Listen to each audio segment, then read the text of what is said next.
Thanks. Now for a bit of business news, Peter Switzer, who is the founder of the Switzer Report. Pete, good morning to you. Thanks for joining us. Let's have a chat about jobs figures because while it wasn't much of an improvement yesterday, it is still an improvement, which is great in the current climate, 5.3% to 5.2%.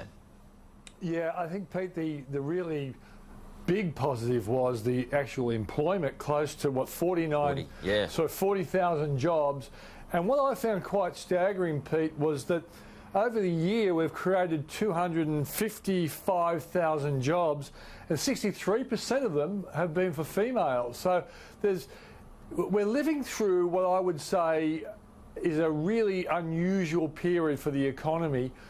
When I was a young man, the thing that was unusual then was a thing called stagflation, and that's when economists were surprised to learn that inflation was rising and so was unemployment. And before then, it always went the opposite direction. So if you had lots of inflation, you were creating lots of jobs. But what we're seeing now is we're getting lots of jobs, but not much inflation. I've actually christened it Jobsflation, and it's something that most economists are really scratching their heads about. But I think it actually suggests that our economy is changing so much. I've just written down a few reasons why. You've got all this online buying nowadays from here and right around the world. You've got all these digital disruptors that are lowering price. They're going into business and not even getting profit, so they're keeping prices down. You've got Uber, you've got everyone buying services and experiences. In fact, the greatest comparison for me was last Christmas, rather than getting the usual underpants, I was given tickets to Phil Collen. And that's it's like underpants versus Phil Collins. But that shows you how the economy is changing. That retail, old-fashioned retail, where people bought you products for Christmas, they're now buying services. And that doesn't show up in retail numbers, and that's why the retail numbers probably aren't quite as strong. You know, we're looking at the fact that we are still creating jobs. Did you go to Phil Collen's, Pete? I did. I really enjoyed it. In fact, what I loved about it was most of the people there had the same kind of hairline as me and Phil Collins. Did you do the drums bit when, you know, can you feel a little like love in the air tonight, whatever the title is called? Well, I have to show a bit of decorum because I am sort of a well-known character, you know. Yeah, you are. You are. Now, can you paint us the economic picture for us this week? How's the scoreboard looking? Okay, so what we saw was the employment number clearly recovered. Interesting, Pete, Comset put out our total wealth situation. We rose 3% in the September quarter, and we're up something like up about $10,000 over the year to $423,000. Now, that will also be a reflection of the fact that house prices have started to come back up again. We saw skilled job vacancies. They actually at the lowest level were the biggest fall in 6 years.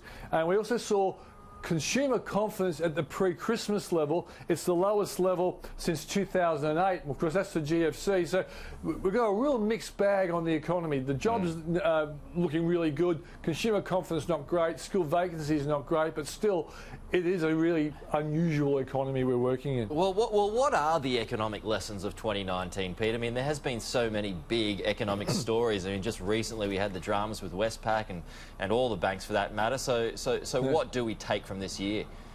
Okay, well, the one interesting thing is that the stock market was up about 23% this year. So despite the fact that we're growing only at 1.7%, our stock market actually has improved to a level that most economists and market experts weren't tipping.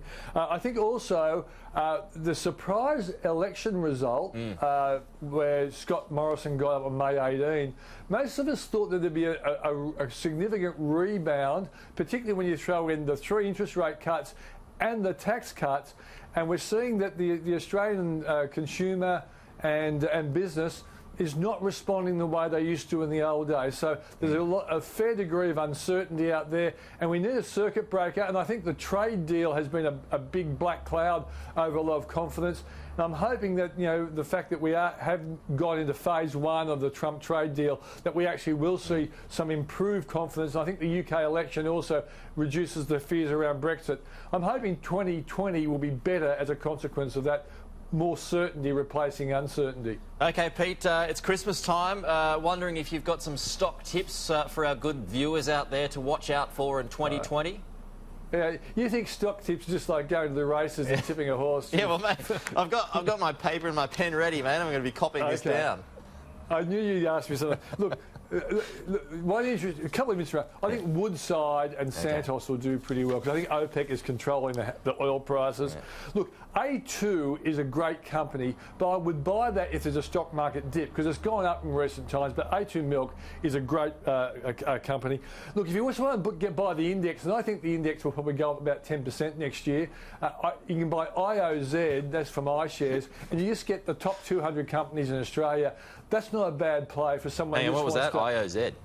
IOZ is the ticker code for that. Okay. Also, here's a left field one. Yeah. Westpac. Oh, okay. Yeah, because it's been so built up. It's going to get a new CEO and chairman. Its dividend yield, Pete's around 9% now when you put the franking credits in. So that could be the surprise package on the basis that their bad image has to be improved over the year. It could be the surprise package. And also, if the Aussie economy improves, all our financial stocks will start to improve as well. So that's probably an interesting one. And one final one, mineral resources. A lot of fund managers like mineral resources. Its ticker code is MIN. Min. M-I-N. Min. Okay, yeah. Merry Christmas, Happy New Year, folks. Peter Switzer has given us his Christmas gifts. Woodside and Santos, A2, IOZ, Westpac, and Mineral Resources. M-I-N. And Pete, even taking a free trial of the Switzer Report over Christmas, what a great gift that would be. It would give forever, that one. Yeah, that's the gift that keeps on giving, of course, and the other gift that keeps on giving is having you on our show every Friday. Peter Switzer, if I don't see you next week, have a great Christmas and a great New Year. Same to you, mate. All right.